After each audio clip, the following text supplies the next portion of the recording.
Welcome to Momentum for Change, Voices of the Missouri Movement. This is a monthly podcast produced by your coalition, and I am your host, Nora Mosby, a member services specialist at the Missouri Coalition Against Domestic and Sexual Violence. We hope that you enjoy this conversation coming to you directly from Voices of the Missouri Movement. Some episodes of Momentum for Change have conversations that include content and descriptions of domestic and sexual violence, which may be alarming or activating for some listeners. Please take care and visit the MOCADSV website or call our office to connect with supportive services.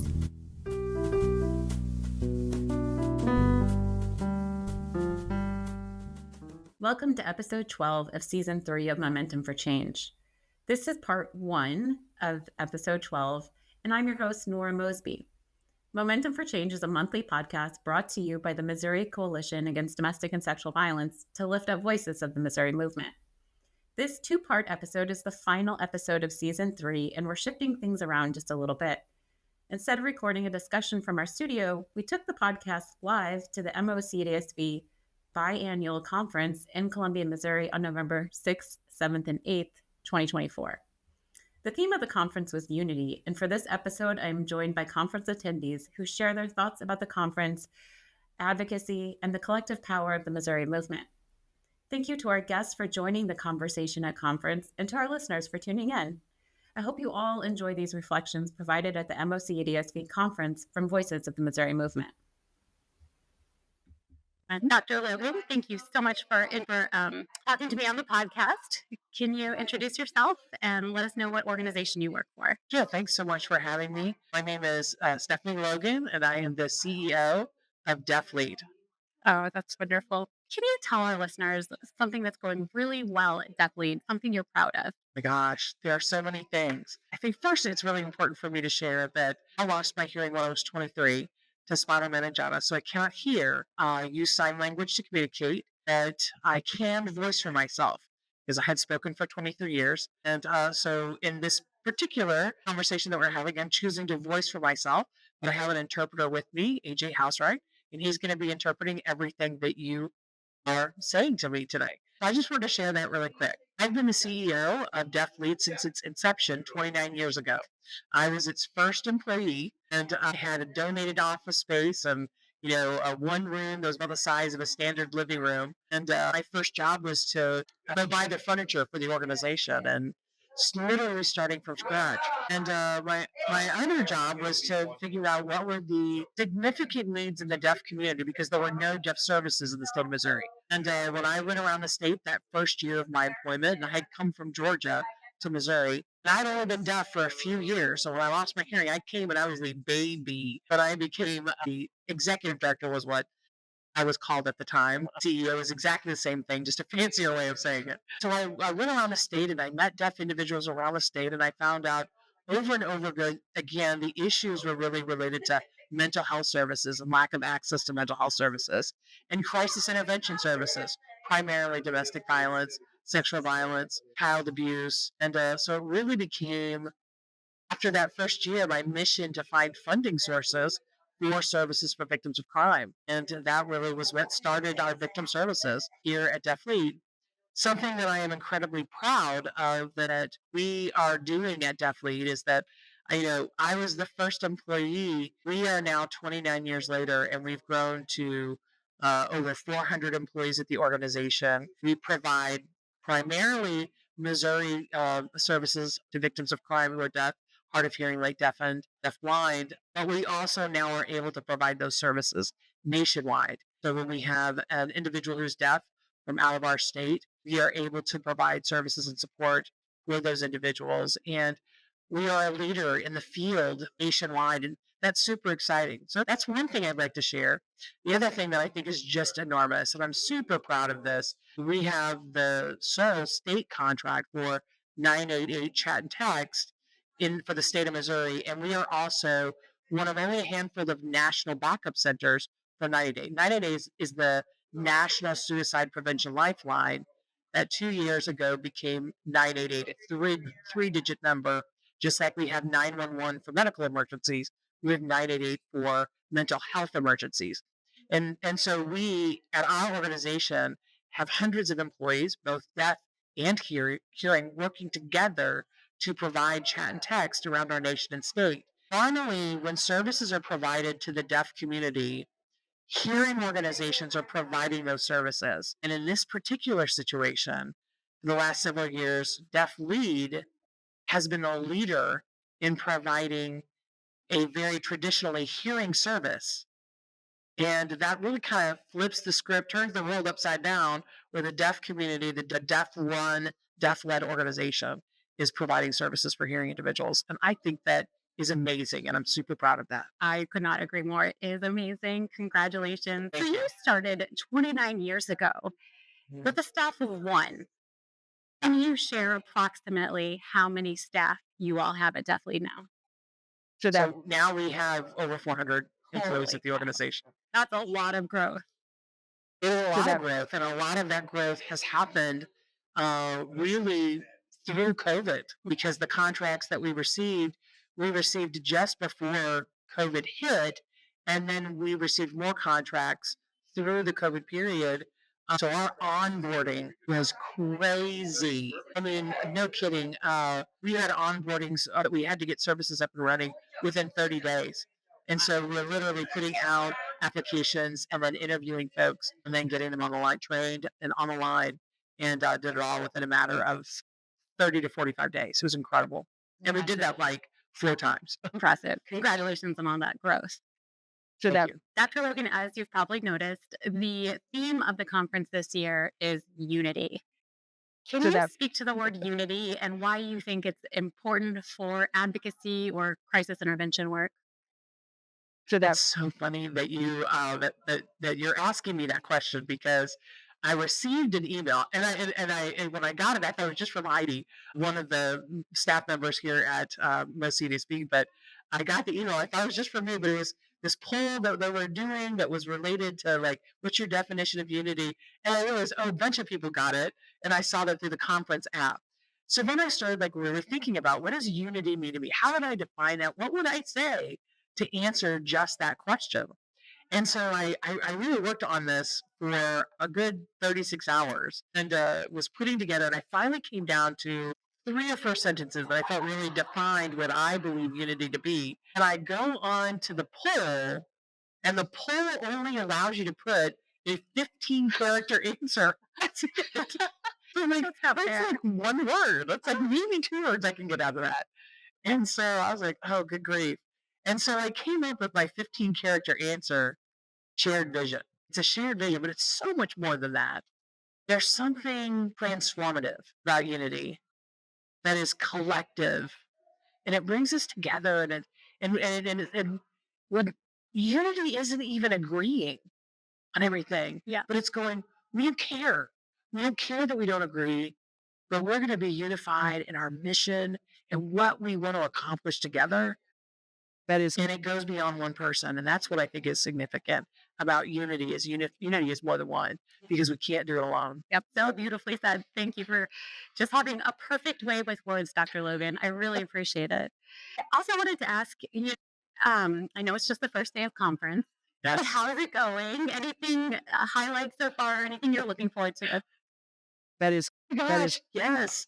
The welcome and plenary session. So it's kicked off, of course, with Cheryl on Welch, the CEO of MOCADSV, your boss. Brilliant. I mean, just blow out of the water. Yeah. But what I loved was that she used the example of, the thing that she talked about the most was this Uber ride that she had when she was in Atlanta. And the guy, Brooks, where they had this conversation about what she does for a living. And it really transformed into this really amazing conversation. And she shared that in the plenary session. And I was thinking that quite a bit of that time going, what if she hadn't had that Uber drive? That was a great story. But oh my goodness, I'm so grateful that Brooks had that experience, because what a wonderful conversation. What a great way to kick off the conference. Yeah. So that I thought was amazing. And then after that, I was fortunate enough to go to 2 of my staff spoke in a workshop and was on the role of interpreters, trauma interpreting. So obviously very important to the work that we're doing here where we're talking. So getting the opportunity to talk to individuals, advocates, directors about a language access plan and what to do when you need an interpreter and why having a trauma-informed interpreter and contacting DeafLEAD for that support is so important. And what was really neat about it was I've never seen them present before. So not only do we have a large number of individuals that we've brought to this conference, I think it's like 25 or 30. I'm not exactly sure the number. And seeing some of my employees who have worked for me for over a year, 2 years, that I've never met in person. So it's amazing. But then I also get to see two of my interpreters that I absolutely adore and I've known for many, many years. One of them interpreted a large amount of my PhD work. I got to see them both present on something that's very passionate to them. Yeah, That was super exciting. I love that. I think it's one of the powerful things about conference is that not only do you get to forge new relationships, meet new people, but you get to see a lot of old friends and renew those connections as well. There's something life-giving to this conference. Yeah. Yeah. And final question, do you have a mantra or a favorite motto that gets you through hard times or any advice that you want to share for advocates in the field? Yeah, it's absolutely something that I share with my staff when they're coming to me with something that is really difficult or a problem that seems insurmountable or, I don't know, perhaps an election that maybe didn't go the way that you had hoped. And I live by this, and I'm super grateful that my parents were the ones that really instilled this into me. Everything that happens to us. So, when we see, oh my gosh, this terrible thing just happened. And I lost a son, 20-year-old son, just, 2 years ago. And having 5 children and losing one, it was devastating. And you can look at that and go, that is just awful. And I certainly did. You can see all of the obstacles in your life and all of the horrible things that are in your life, where you can see them as opportunities. Same starts with O. Both of them start with O. But think about it as an opportunity. And how do I see this as an opportunity? What does it mean? It may not be apparent in the moment, but that's transformative. It really change your thinking. And that has been so significant in my life. And I hope in my children's lives, and I hope for the people who've worked at the organization, or whatever time I have them, I really do want them to see the things, the barriers, and seem so insurmountable, are really just opportunities for us. Opportunities to make the world a better place and opportunities to make a world where violence doesn't occur. Absolutely. Thank you, Dr. Logan. I really appreciate your words of wisdom. Thank you so much for having me.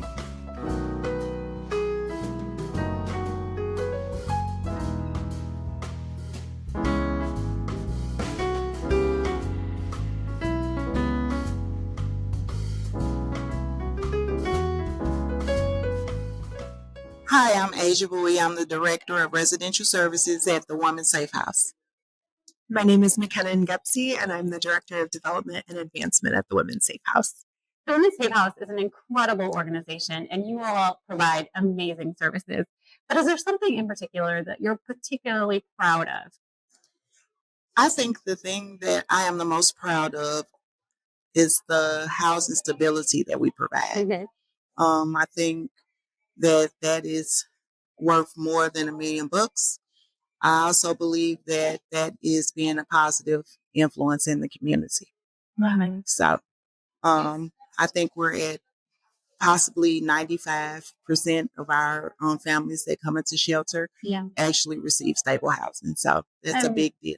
It is a huge deal. I've heard you say that at regional meetings, Asia, and it just really impresses me because we know across the state of Missouri, we are facing a housing crisis. And so we know that rents have gone up and there's just not affordable housing in a lot of communities and wages are not keeping up with the rent increases. So what are you finding that's working for housing for you all? Our ability to be able to partner with other organizations. Yeah.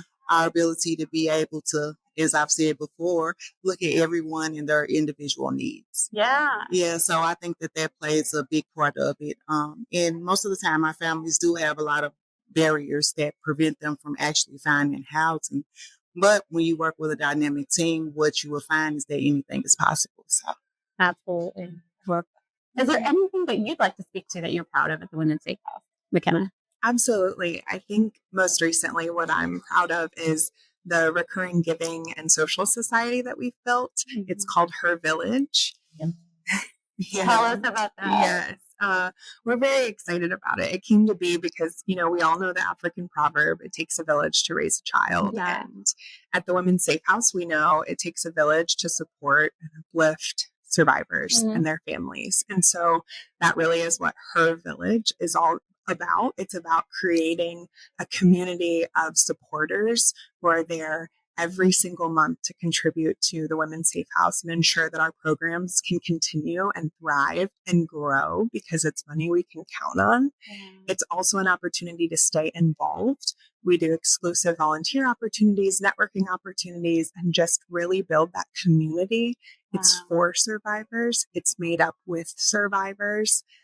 A very large percent of our staff has committed to it. We've built this culture of philanthropy within the Women's Safe House.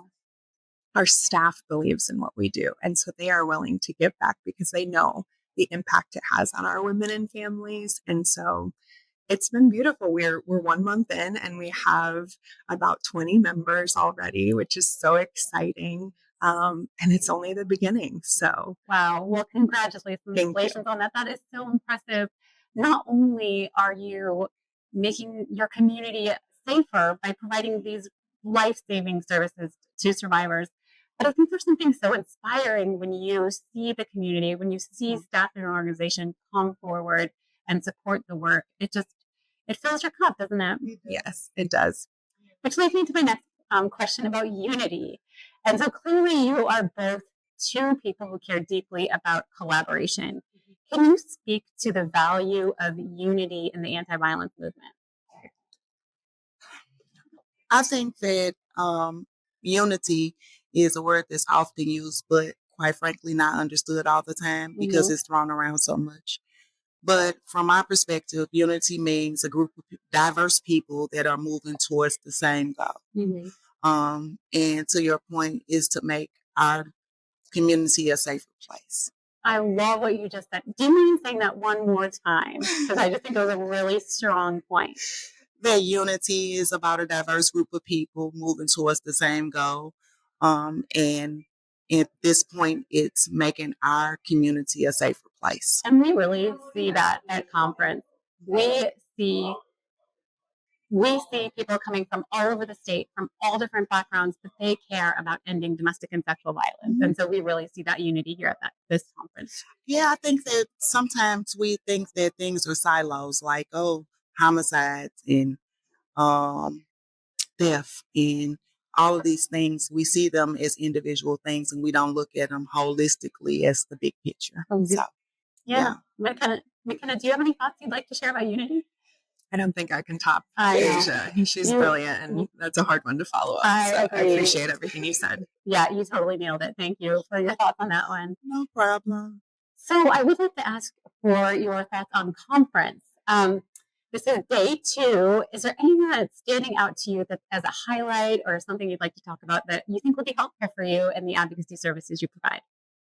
Well, now I guess I can bring back to unity. I think that being together with so many experts in our field who are so passionate about this work is everything. It's the momentum that we will all bring back to our organizations to just keep it going. We're stronger together. We're learning from each other. And I think from each session that we go to, building community with each other is what's the most powerful part of it all, and learning from each other. I agree. I think that I'm at the perfect place right now. I love coming to the conferences, especially with uncertainties that we have facing our future. I think it's more than important for us to understand that we have a big job ahead of us. We really do. And to see like-minded people and be loved on like-minded people, it means a lot. And again, so many diverse people, it means a lot. So awesome. That's what I love about the conference. Well, as we're wrapping up, do y'all have any final thoughts that you'd like to share in the podcast? Well, my final thought will be this. Please get involved. any kind of way that you possibly can, please get involved. It does not take a lot. An hour a month, whatever you have to give, just go to your local DV shelter, any other place that are offering services to the community, and actually give of yourself time. It doesn't always take money. So I love that. Anything else you'd like to add, McKenna? I was just going to say, I agree with that. And it doesn't always mean having to give your time or money. It can be starting a conversation with someone to destigmatize the movement and what's going on in this world, to get people to talk about it and feel more comfortable. I think the more people know what's going on, when you know better, you have to do better. And that's what it's all about. Awesome. in the words of Conscious Lee, education is elevation. 100%. And what a great note to end on. Thank you, both of you, so much for joining me on the podcast. Have a great Thank you. Thank you so much, Nora. You rock.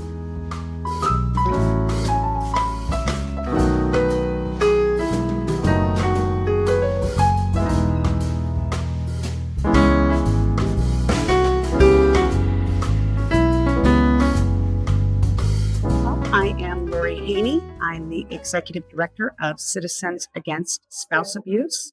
We are located in Sedalia, Missouri, and we serve Benton, Pettis, and Saline counties. Fantastic. And I know you all do so much at the organization you work for. Can you brag a little bit about something you think is going particularly well? We do have a lot of different programs, and it's really hard to pick, I think, one thing. I had to kind of reach out to my staff and kind of ask them, what are we, I think, really excelling at right now? And I do agree the statement was teamwork. We have a staff that really seems to be very intuitively lockstep with one another. And I want to really applaud our leadership, our Assistant Executive Director, April Province, and then our Director of Operations, Amanda Gaspard. Both, I think, just fierce advocates that are really there to help our survivors. Core belief that I think the leadership team at CASA holds, those ladies really embody, really, just kind of, what's the word I'm looking for, immersed itself within our staff. And I think we've been very fortunate to attract people to work at CASA that share in that belief, and that, the teamwork of really being very survivor-centered and trying to, I think, move our organization along to keep up with trends within our industry, to keep up with the changing needs of survivors. I think that at the core, to really stay who we are as an agency and to, protect that identity at the same time. So it's just kind of cool. It's we're all on the same page at CASA right now. And that is a nice feeling to have. Yeah, so it sounds like you have really established an organizational culture of survivor-centered advocacy. Yeah, and I think so. I will say, when I first came to CASA, that was something that I was kind of blown away by. CASA has always been very survivor-centered. I think there's been different iterations of what that meant in my time at CASA, but I think taking that survivor-centered belief and laying that over the top of just improving our services, really providing quality, comprehensive services, and also just the organizational health, and applying that to policy and procedure, and applying that to the leadership structure, and carrying that message all the way up to our board, and seeing it just kind of become, really a holistic belief system, if you will, within the organization has really helped. And it's not always easy. I like where we're at now. I'm very protective of it right now, and I want it to stay that way. Awesome. Well, congratulations on making that happen. Thank you. It's an ongoing process, I will say. So the theme of our conference this year is unity. And you've talked about how you have really established unity within your organization. So I know it's something that you care deeply about and you're actively doing on a day-to-day basis. Can you talk a little bit about your thoughts on unity and why you think it's important to advocacy?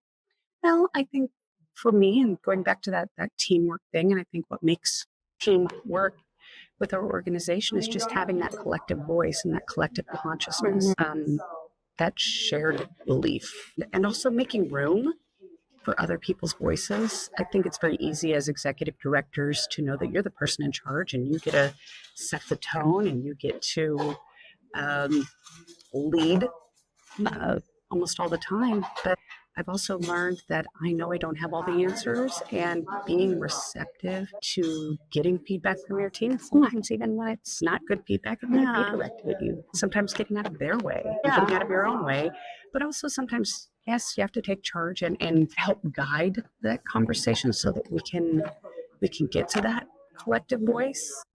But I really think for us, it's, again, I come back to that collective voice. We have a lot of different people with different backgrounds, different belief systems, but at the core of what we do, it is still very client-centered.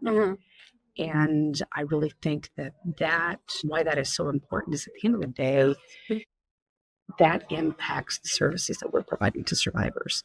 If we are not organized and unified in who we are as a business, as an agency, then I think that could negatively impact the type of services that our survivors are getting.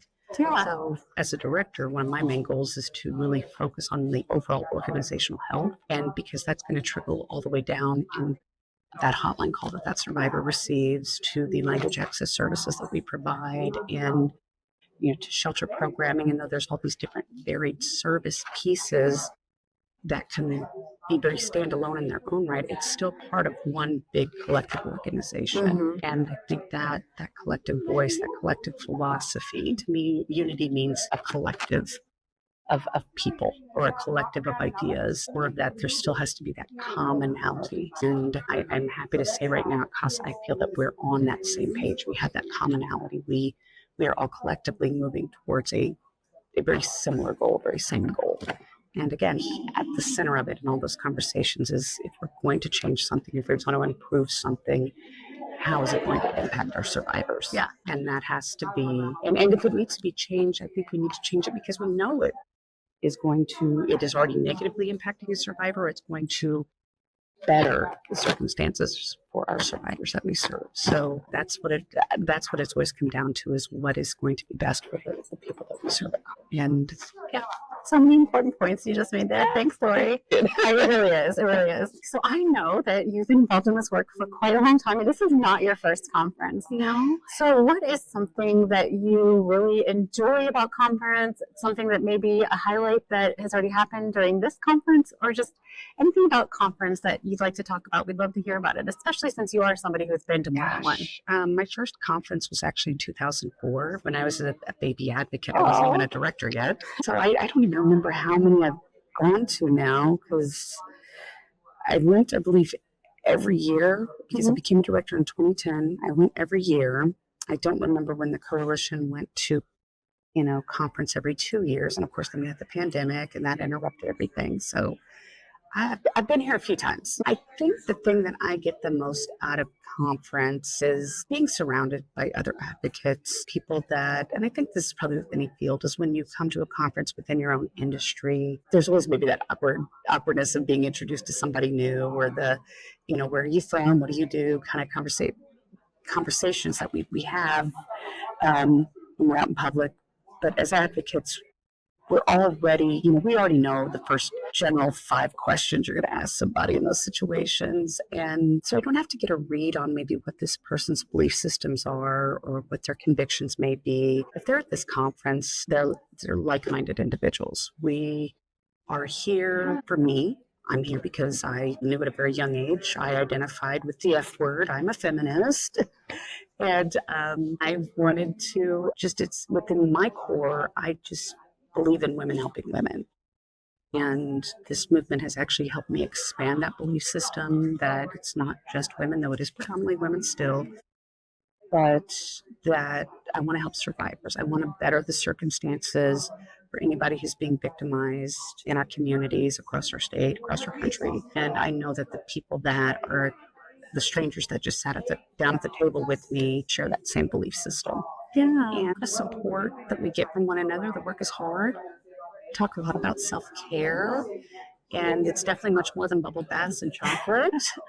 Just hearing ideas about your own self-care, all the way up to your program and what you're doing at your program, and and being able to share those ideas and willingly share those ideas and not feel selfish about them.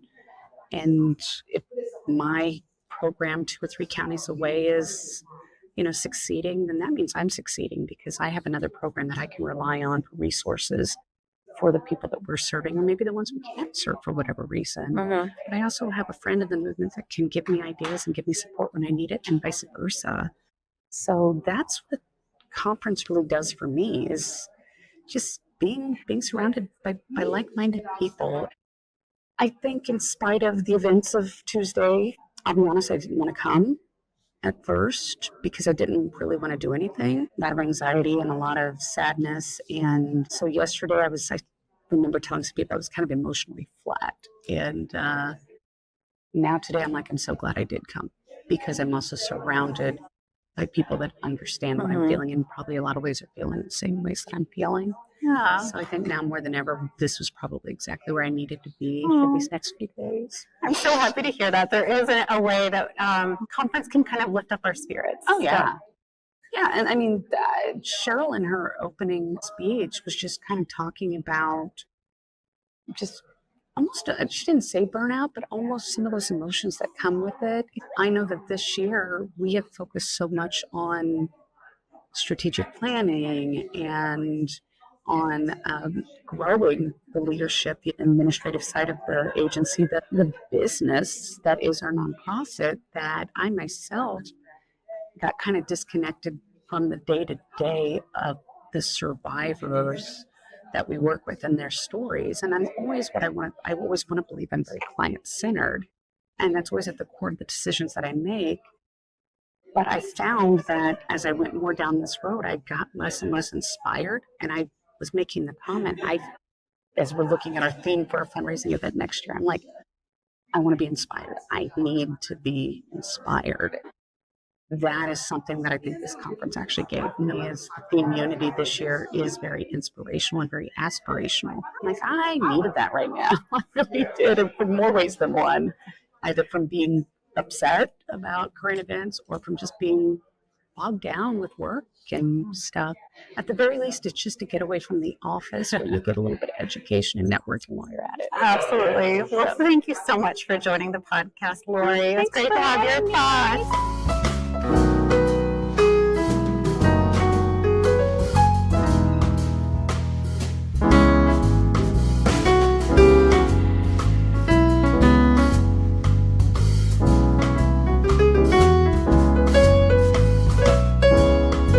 Carrie, and I am with Legal Services of Southern Missouri.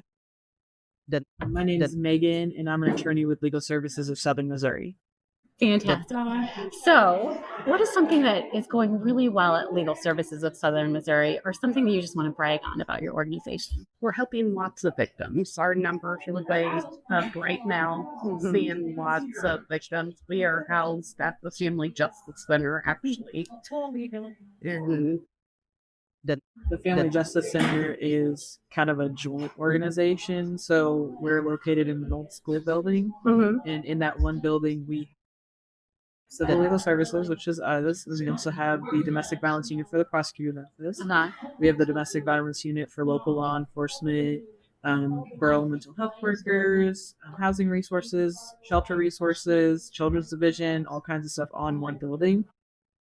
And we put a lot of work and effort into that, and I think that partnership is doing really, really well. I'm really proud of our Haney.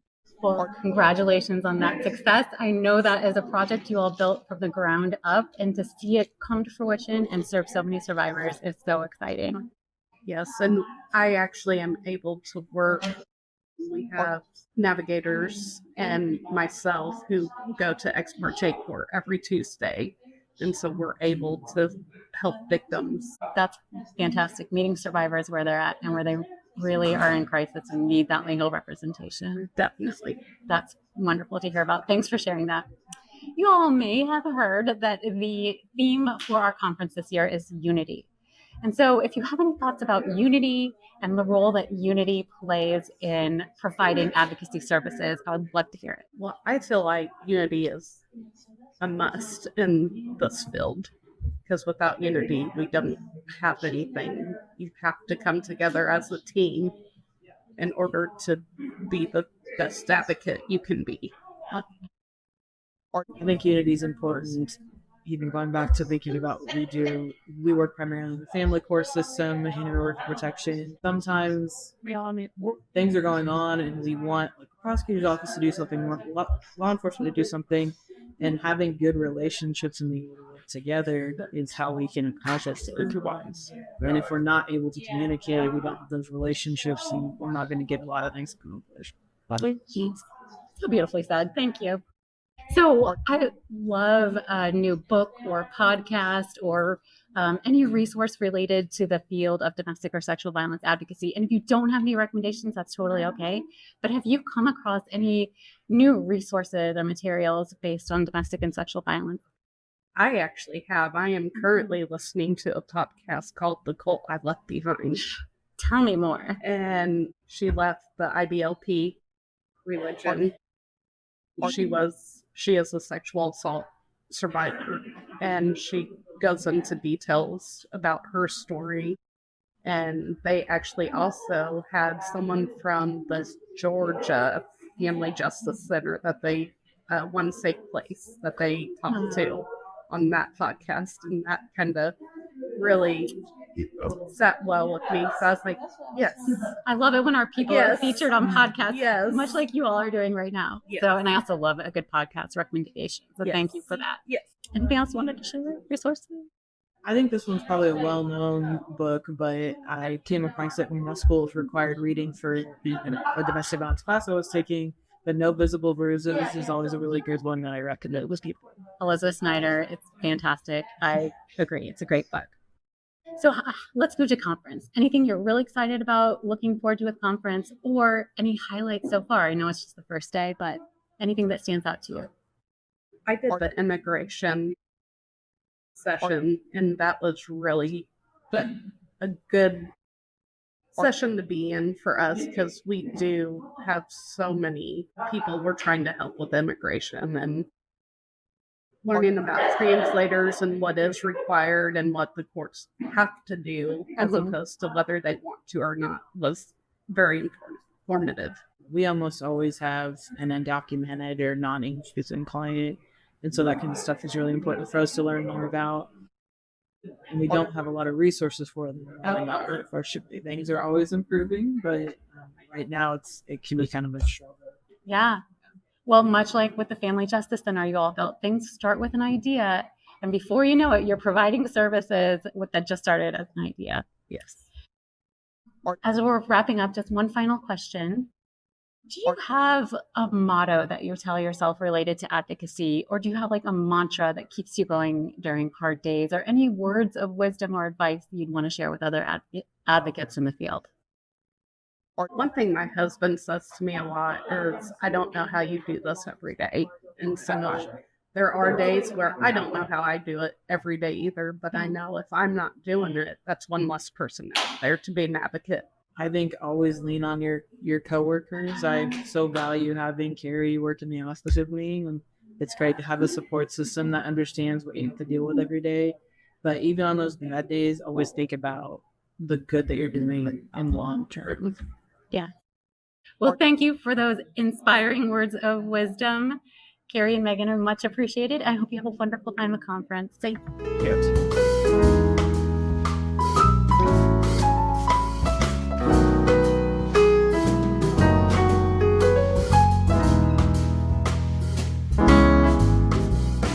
My name is Becky Vermeer, and I'm the Executive Director of the Women's Crisis Center of Haney County. Some people around these parts know me as Becky from Branson. It's true. How long have you worked at the crisis center? I worked there going on 29 years. Oh my goodness. That's quite a lot of time. Yeah. So Becky, you do a lot of amazing things at the crisis center. Thank you. Is there something in particular that you'd like to give a shout out to? I would actually. We're so close. We have a new part of our program that's just about to open. We're actually having a dedication next week. So here's what happened. Some property is set up in a way that we have individual cottages. And some people, because of that, we have limited space. We have 60 beds in the cottages that we have, but we have limited space. We're the only shelter in Haney County. So consistent with a lot of other programs, you're always full. And so we get phone calls from the emergency room, police officers saying, hey, we need a night for someone, a safe space for this person. And we have to say, I'm so sorry, but we're full. And we can actually hear like a kind of seriously, like you're the shelter and you need to be helping people. Well, we are, but this person's in crisis. That's what they say. Well, this person's in crisis. Everybody that stays with us is in crisis. So the way our property is set up is we're just in a regular neighborhood. There was a house across the street from our property. The gentleman has lived there the entire time we go on the property, and sadly, he passed away a year ago. When he passed away, his house went up on the market, and I said, we need to buy that property. So I went to my board of directors and I said, here's this house, we need to buy it. Let me tell you, the place was a shambles. It was a rundown double-wide trailer that had not been kept up and not been taken care of. So I took my board president there and he was like, do you want this place? And I was like, I absolutely do. And so we took it before the board, and the board voted to go ahead and let's purchase this place. Wow. A very kind donor in the area stepped forward and said, I want to buy that for you. So 100% purchase this house for us. Oh my goodness. Super exciting, right? Yeah. So now we get to basically take it down to its bare bones and start to remodel. We had a contractor that we've worked with for years, a plumber that we've worked with for years, say, we want to do this for you. And so they donated 100% of 2 new bathrooms, 100% of the kitchen, washer and dryer, 100% of the flooring. We purchased a new HVAC system and new windows. Other than that, 100% free and clear, the place has been donated to us. What? Yeah, Wow, that it's is fantastic. huge. It's 3 bedrooms, 2 bathrooms, a small dining area in the kitchen and a living room. So it's a whole house. A lot more storage space in it too, which we always need storage space. Yeah. But here's what we're going to do with it, and I'm super excited about it. We are starting an emergency program in our emergency shelter, right? Let's be redundant. The police call tonight. It's midnight. Our shelter is full. We have a woman a victim who needs a place to go. We have a room. So it's going to be very, very, very emergency housing, a maximum stay of 72 hours. So police call Friday night, someone comes on Friday night, we'll have 72 hours to take them till Monday, where an advocate can sit down with them and say, now let's find a place. Maybe they want a bus ticket to go back home. We have resources for that. Maybe they have family in a different area. Maybe they just need to sit down with somebody and pick up the phone and start calling other shelters to find a place. But we're able to take care of them for that night. Wow. And so it's going to be, again, very short-term housing. But I think that, you know what, the benefits are advocates alone, because it's very, very hard for advocates to say all the time, we're full, we don't have a space, especially when the police call, especially when the emergency room calls.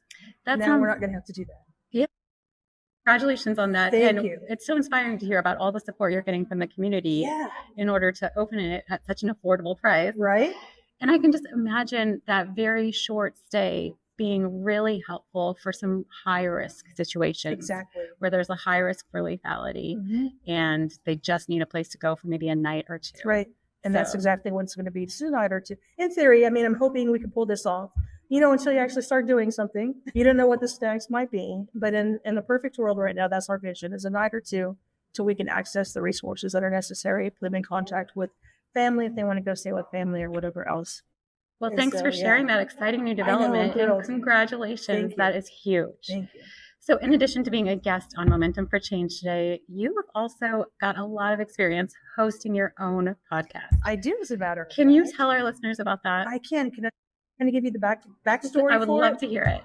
So probably now 25 years ago, a resident stayed in our shelter.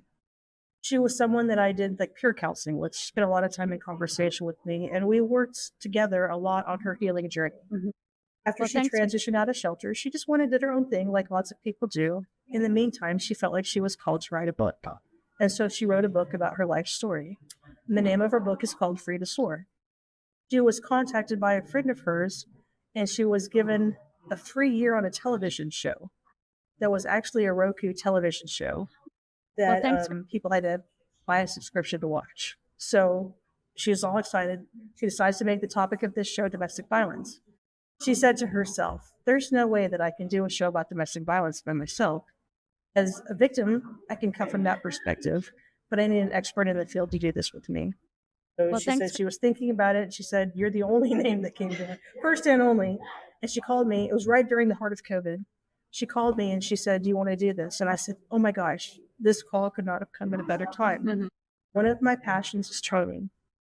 Well, When thanks. COVID hit and we all became so isolated, there was no training requests going on at all. So Mhm. she gave me an outlet to be able to do that again.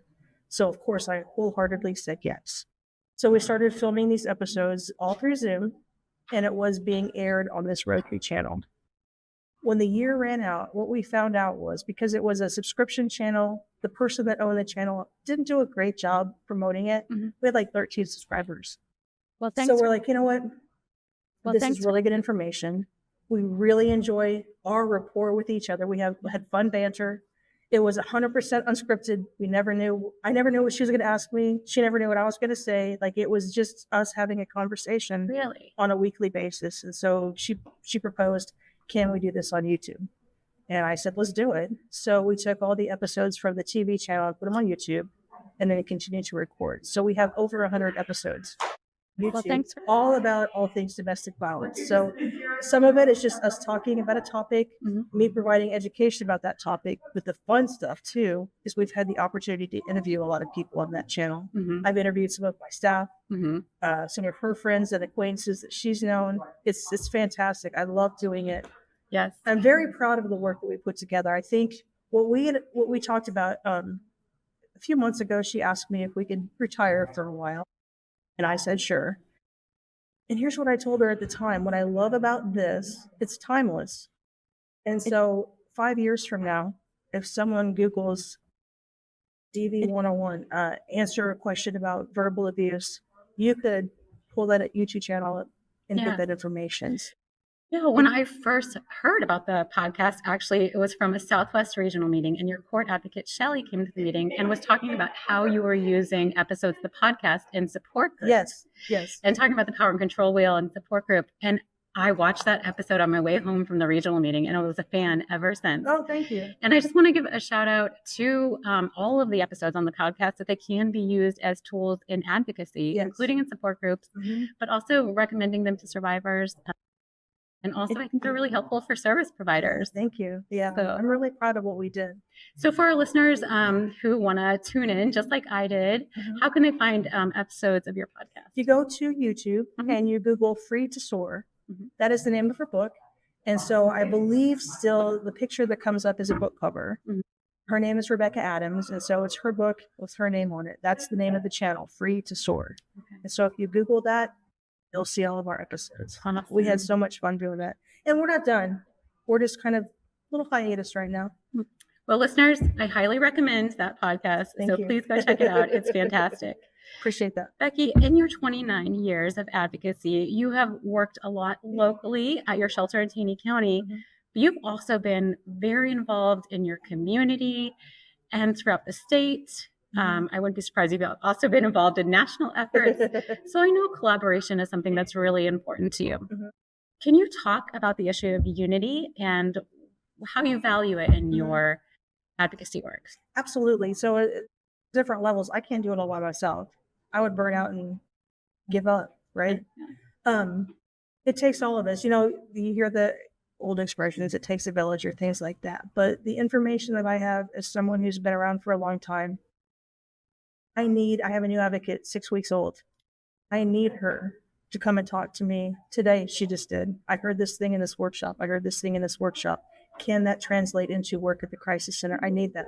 I need her to come to me and say, "I think we should do this," because it energizes me.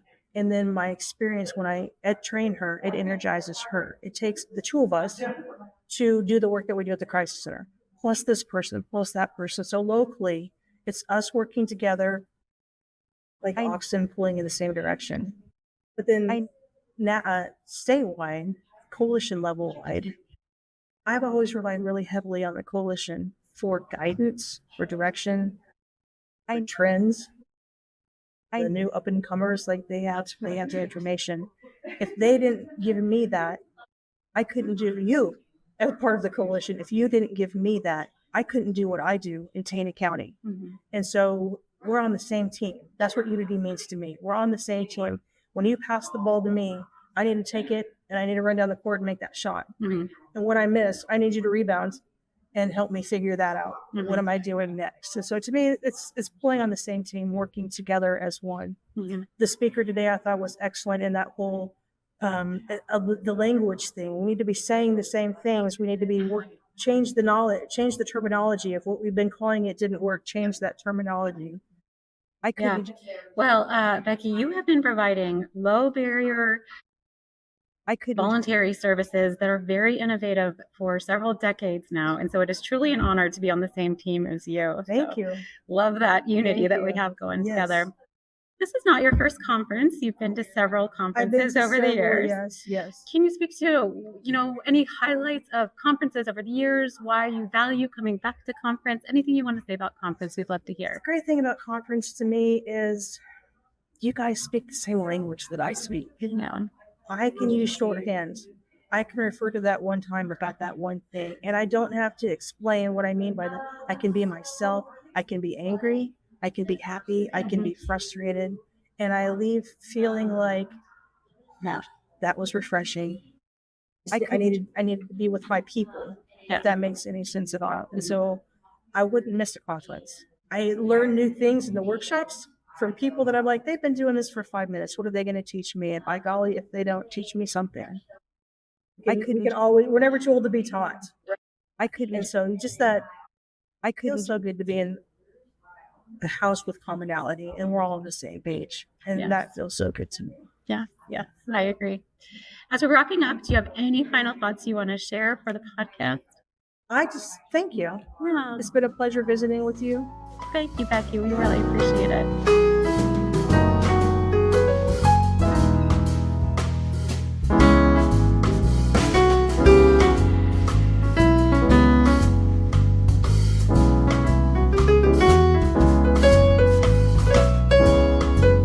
I am Elisa White, and I am Survival Adult Abuse Center. He is our executive director. Casey Luna, I am the associate director for Survival Adult Abuse Center. Wonderful. And I know you all do amazing work at Survival. Could you share something that you're in particularly proud of or really excited about at Survival? So I love to brag on myself. So I'll brag on myself. Recently in January of 2024, launched my language access plan with the help of you, obviously Nora, and kind of just being pushed by, hey, Lisa, I want to do this. And she said, okay, cool. So my biggest achievement is definitely our language access plan and the way that our coworkers and our advocates have just kind of rolled with all the info that I've given them and just made it so that I have some hiccups, but cool, we're still going to get it done. Congratulations on that. It's an awesome language access plan. I think my biggest achievement, or what I feel like we're doing extremely well, is just the growth of all the programs. Casey's program is absolutely amazing. The shelter program is developing and growing, and the utilization of Laura and Heidi and all of you here to get us to where the program is a lot smoother, a lot more focused and just driven. The court advocacy program, our resource advocate, and then also like our volunteer and donation coordinator programs are doing absolutely amazing. All of the individuals running those programs are just expanding, doing wonderful things, and I get to sit back and say, good team. So that makes me extremely thrilled. So, well, hats off to you on that. So you all are aware that the theme of our conference this year is unity. And so could you speak to the word unity and what it means to you and why you think it's important for advocacy work? To me, I believe that unity is similar to what Cheryl had said earlier about coming together and combined as far as efforts. But I think that as long as the mission is accomplished to take care of the victims that we serve, to make sure that we are understanding everybody else's viewpoints and where they are coming from individually, whether it be culturally, religiously, or whatever that looks like, just working alongside them to get their best possible outcome, because it truly is their journey and not ours, and making sure that we provide a unified front amongst ourselves within the organization to do what's best for the client. So that makes so much sense.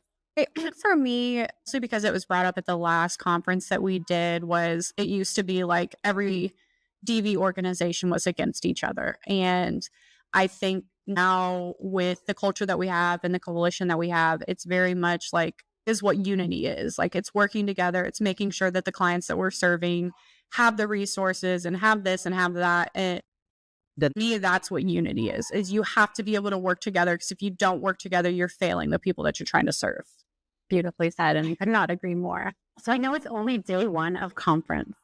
Is there any highlights that stand out to you so far, or is there anything that you're looking forward to at your time at conference this year? I love that you guys have put in a lot of sessions that are specifically rated to like interpretation services, whether it be with DeafLEAD or with Spanish speaking individuals or Hindi speaking individuals. To me, I think that's really important because of the culture that we're in right now. We are getting a lot of immigrants that are coming in, and we need to be able to still provide services, because we all know that everybody can be a victim of domestic and sexual violence. So the fact that you guys are providing light on, you know, the struggles that immigrant survivors go through, and not just your typical, you know, straight white female goes through. So I think that's really been my favorite thing, because I've been able to see that like throughout all of the different days and stuff. So that's been really cool.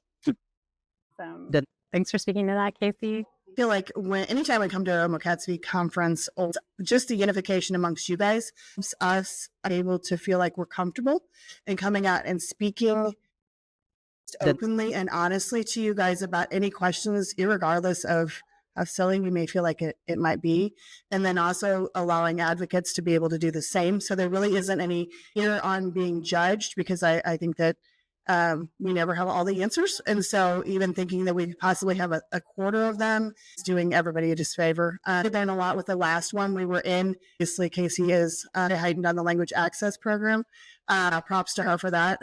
Nora helped a lot. Yeah, she did a lot of work on that one. But I mean, I think that allows us to come to these conferences and to never stop learning. You know, I mean, even though this is Casey's program and I said go forth and do wonderful things, it's nice to be in those programs, because I'm still learning from her and she's still learning from me. And I feel like when we come to conferences, it just never stops. So Speaking of that ongoing learning that you just talked about, do you have any favorite resources or materials related to providing services to survivors that you want to give a shout out to? So personally, I will utilize RAIN, the Rape, Abuse, Incest National Network, and as well as the Coalition, just to provide survivors and the community statistics, because a lot of people don't understand how much sexual assault affects everybody. So I think it's important to be able to show them numbers, because that's how a lot of people learn. So I utilize a lot of RAIN's statistics for all of the trainings that I do that are certified or peace officer standardized training certified. I'm teaching the law enforcement agencies within our 2 counties, and then, you know, future cadets and stuff like that. I'm teaching them what sexual assault is, how trauma affects a victim, how they can change the way that they're doing things to make sure that those clients that we are serving, and I switch between victims and clients a lot, because when I work with law enforcement, they're clients, or they're victims. When I work with our people, they're clients. So you'll definitely hear me switch from here and there, but I think it's so important for law enforcement and the community to understand about what, especially sexual assault, but obviously domestic violence, how it impacts everybody differently. Yeah, I could not agree more. I think that data can really move people's hearts and minds. One final question I wanted to run by you all. That is, when it comes to the services you're providing, say you've had a really hard day or a challenging issue that you're trying to figure out, do you have a personal mantra or motto or any wisdom you'd like to share for other advocates working in the field? So I like to always say that Lisa and I are the queens of winging it. We do everything just, you know, kind of from the seat of our pants, and, you know, hope for the best. Obviously, we know we hold people's lives in our hands, but we have such a great group of coworkers that we all know we're in it for the right reasons. We're in it to help that client, and nobody would intentionally do anything to hurt that client or hurt any of our clients. So when we say winging it, it's truthfully just hope this is what works for this client. And if it doesn't, okay, cool, we'll reevaluate, we'll come together and come up with a different solution. So winging it is definitely my mantra for sure. I love that. Anything else you would add to that, Elisa? I feel like that we start a program, or we start an adventure, as I would like to say. Then we always, like she said, come back together and go, okay, how is this going? What does this look like? Where's our opportunity for growth? And what absolutely isn't working? What are we going to keep? And just being transparent with everybody we work with, and the reality of like, we can or can't do this. And like I said, just moving forward and doing the best we can. So, well, thank you all for joining the podcast. It was wonderful to have you. Yes, thank you. Have a wonderful time at conference. Thanks. This is your host, Nora Mosby, back again to wrap up episode 12. Thank you so much to all of our guests for their words of wisdom that you so generously shared at conference. And thank you, listeners, for tuning in. Please join us for part 2 of episode 12, where we will continue the conversation with more discussion about conference and unity within the Missouri movement. Thank you. Thank you for joining us. This has been a recorded conversation now available in both video and podcast formats. A video recording of this episode is available on the MOCADSV YouTube channel under the Momentum for Change playlist. Please subscribe to our YouTube channel in order to receive new episodes in your YouTube feed. You can also find all of our Momentum for Change episodes available to stream on Spotify or wherever you find your podcasts. Momentum for Change is a podcast produced by MOCADSV with post-production support provided by Tim Stillings and promotion by Adrian Maddox. Again, I am your host, Nora Mosby, and we appreciate you joining us for this episode. Thank you again, and we look forward to seeing you next month.